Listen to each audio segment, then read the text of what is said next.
Meanwhile, in South Asia, the Indian government is all set to complete the delimitation process in Jammu and Kashmir. It will redraw the boundaries of assembly segments and parliamentary seats in Jammu and Kashmir. The last time this happened was in 2002, but this time the exercise has been highly controversial. The opposition says it is aimed at giving a demographic advantage to a particular community. Let me tell you how. The Hindu-majority areas have been given more seats, and Muslim-majority areas fewer seats after this redrawing of boundaries. Now, India's Home Minister Amit Shah has defended this move. He says the changes are based on the 2011 census. Well, that may be true. But the timing is important here. India revoked Kashmir's special status in August 2019, and since then, there's been a steady rise in the Hindu population in Kashmir. How does that explain the 2011 census? India's critics say this delimitation exercise is part of a larger plan, a plan to change the demography of Kashmir, to alter the Muslim majority there. They say non-state actors like Israel are also involved in this. Israel, by the way, has denied these charges, and India's Home Minister has also rejected them. But the concerns remain. And why not? This is a classic case of vote bank politics. You keep changing constituencies and reserved seats to suit your political interests. And in this case, those interests are blatantly communal. Just look at the numbers.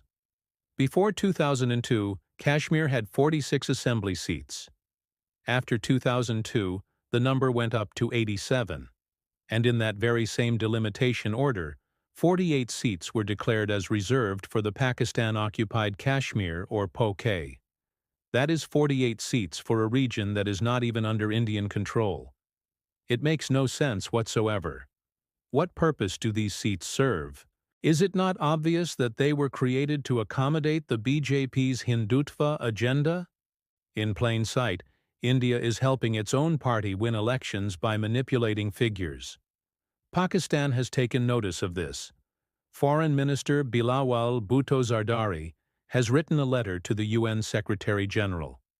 He calls the delimitation exercise a violation of international law. Now, what does Pakistan expect from the UN? Perhaps some lectures for India, or maybe another resolution. But New Delhi need not worry because it has the support of the people of Jammu and Kashmir. They see through Pakistan's game.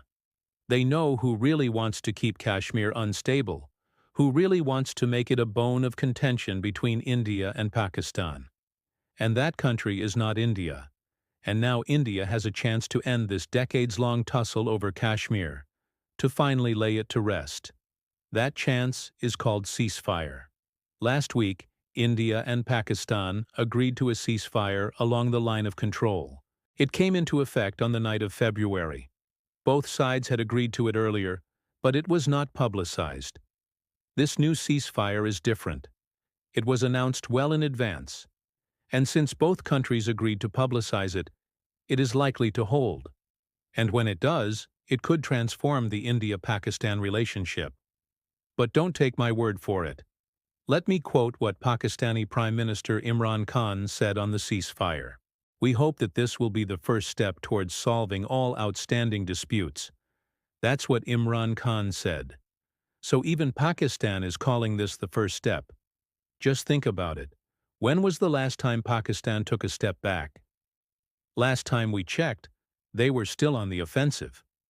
Just think of all the terror attacks in India, the ones claimed by Pakistan-based groups, the Jaish-Mohammed, the Haqqani network, the Lashkar-e-Taiba, the Hizbul Mujahideen, even the ISIS. Their safe haven is Pakistan. And while Islamabad keeps issuing statements, the attacks keep happening. So is this ceasefire a U-turn by Pakistan? Has Imran Khan had enough of Kashmir? Remember, he campaigned on the promise of raising Kashmir at every international forum. Well, he certainly did that. But what followed? 3 failed UN attempts, 3 failed OIC summits, 3 failed SAARC summits.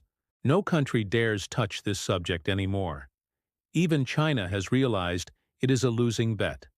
So Pakistan's Grand Kashmir plan has fallen flat. And now Imran Khan is talking about solving all outstanding disputes. We don't know what that means. Does it mean Pakistan is ready to give up on Kashmir?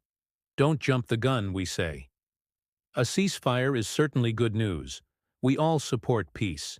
But remember, this is the same Pakistan we're talking about. They can announce a ceasefire and then violate it the very next day. Like we said, they're masters of double standards. They talk about Kashmir at the UN, but refuse to implement UN resolutions. They claim to support the Kashmiri struggle, but use Kashmiri youth to further their own designs.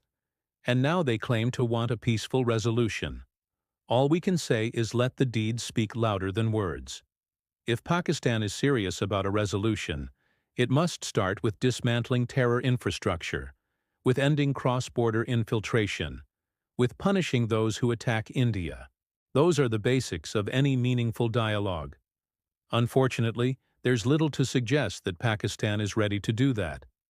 Let me show you an old map now. This one dates back to January 1990. Look at what it shows.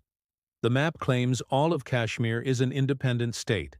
It has its own flag, its own constitution, its own prime minister. What happened to that state? Was it never a part of India? Or was it gifted to Pakistan? These questions are important because Pakistan refuses to accept the reality of 1948. They won't accept that Kashmir was an independent state that acceded to India. And until they do, talks of a resolution are pointless. Moreover, Pakistan's domestic politics is another major roadblock. The threat of extremism is always looming. More than 70 groups have links to terror outfits. Some of them advocate violence against India. Take, for example, the Jamaat-e-Islami Pakistan. It is openly anti-India and pro-Taliban. Its chief, Sirajul Haq, wants to turn Pakistan into an Islamic welfare state. He wants Kashmir to secede from India and join Pakistan or become an independent state. Sounds familiar? This is what Pakistan wants. And if that happens, what about Balochistan? There are separatist movements there too. And if Kashmir goes, what's stopping Balochistan from seeking independence or joining Iran or China? So the idea of giving up Kashmir is scary for Pakistan. It threatens the very existence of Pakistan. Then we have the question of credibility. Pakistan cannot be trusted with Kashmir. Not after what they did to East Pakistan, what led to the creation of Bangladesh. They call it an ideological state, yet they butchered Bengalis for speaking a different language. They locked up opposition leaders and media persons. And when things got bad, they handed over the reins to the army. This is a country that believes in betraying friends and sacrificing principles. If only they could see reason. If only they could stop living in the past. If only they could stop meddling in Kashmir. Perhaps there would be better relations between India and Pakistan. Perhaps Kashmir would not have been a problem. But that's wishful thinking on a very, very dark day. The hijackers are still roaming free. The mastermind is still enjoying state protection. And meanwhile, efforts are underway to turn Kashmir into a Hindu-majority region. In such a situation, a ceasefire is good news, yes. It reduces cross-border attacks, it reduces tensions. But it's not a solution. Only India has the power to decide the fate of Jammu and Kashmir. And whatever India decides, it will be in the best interest of India. As for Pakistan, it should stop dreaming of Kashmir. Instead, it should focus on solving its own problems, like the ones created by its obsession with India.